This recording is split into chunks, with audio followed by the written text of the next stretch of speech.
Welcome back to another episode of Days of Yore and Lore. To greatly help this channel grow, please do not forget to like and subscribe, and please enjoy the video.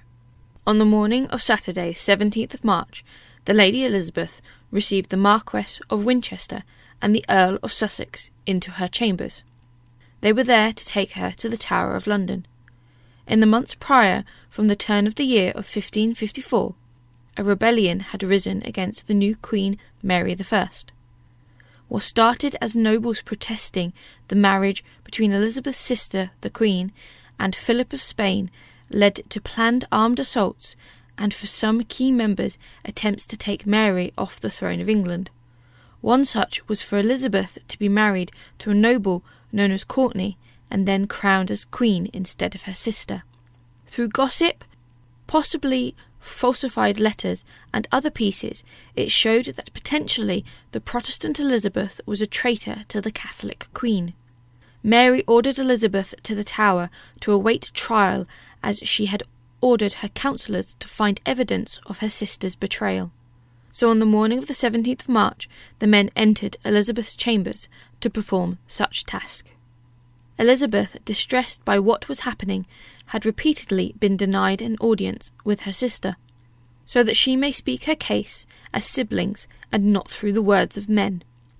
Even on the morning when the two men entered, did she request once more to speak to her sister. Denied as she had been before, Elizabeth employed a new tactic, to be given the chance to protest her innocence. Denied as she had been before, Elizabeth employed a new tactic, to be given the chance to protest her innocence. She requested that she be granted to write a letter to her sister before leaving for the Tower. There was more than one reason for the request of writing a letter.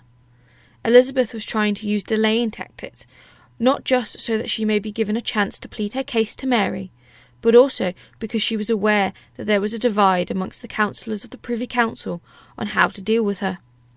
Some wished for her execution, but others, who were well aware of her status as heir to her sister, they knew the likelihood of a successful offspring from the Queen was slim due to her health and her age, that the lady before them could very easily one day become their new monarch.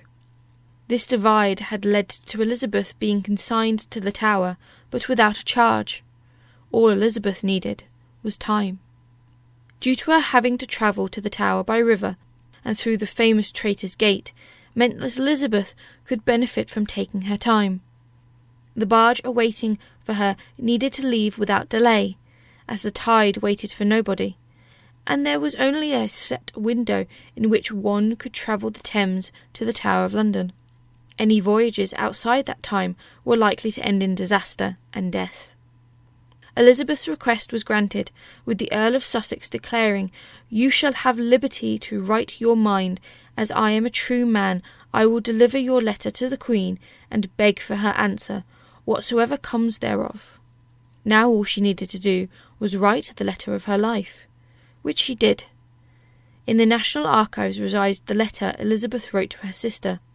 This famous tied letter reads as follows: "If any ever did try this old saying, that a king's word was more than another man's oath, I must humbly beseech your Majesty to verify it to me, and to remember your last promise and my last demand, that I be not condemned without answer and due proof, which it seems that now I am, for that without cause proved I am placed more wantoned for a false traitor than a true subject, which, though I know I deserve it not, yet in face of all this realm appears that it is proved.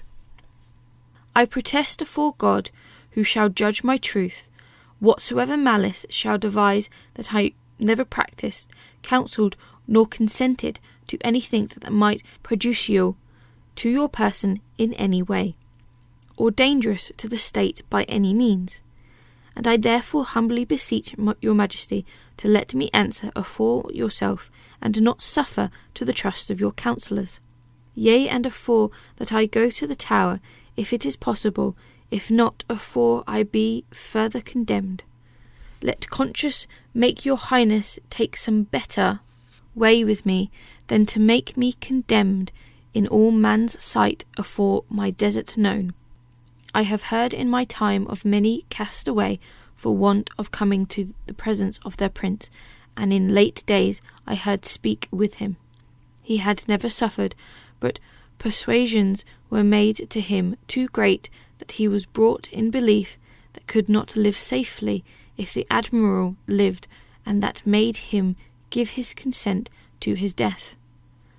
Though these persons are not to be compared to your majesty, yet I pray God, as evil persuasions persuade not one sister against another, and all for that they have heard false report. Therefore, once again, kneeling with humbleness of heart, because I am not suffered to bow the knees of my body, I humbly crave to speak with your highness, which I would not be so bold to desire if I knew not myself most clear, as I know myself most true.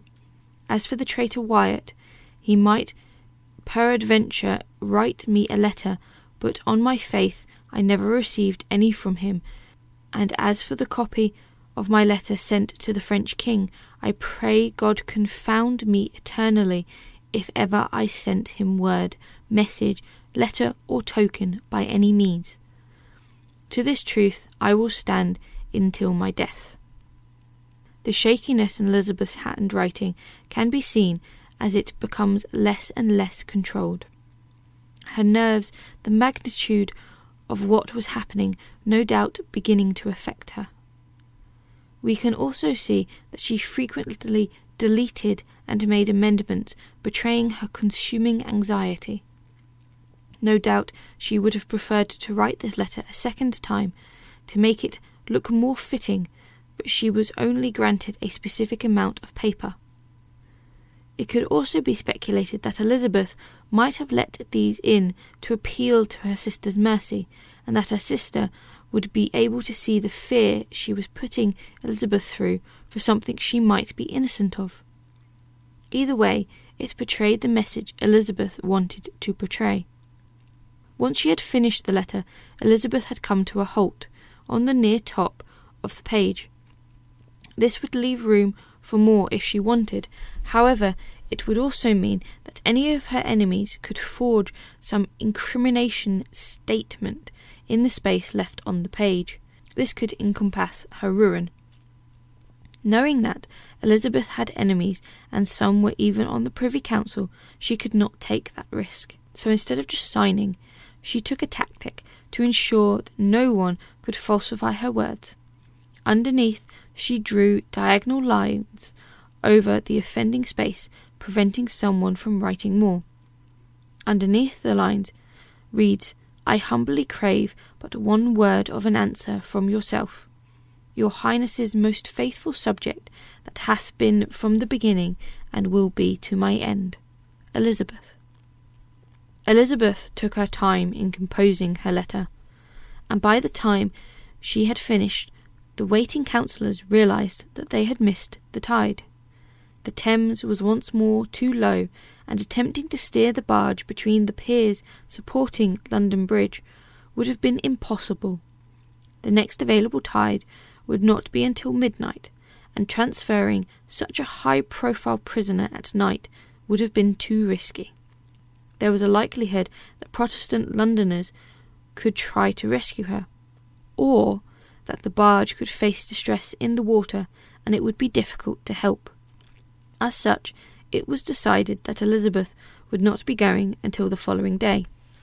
By the time Elizabeth arrived at the Tower on Palm Sunday, the men of the council had reached an impasse that would not be swayed.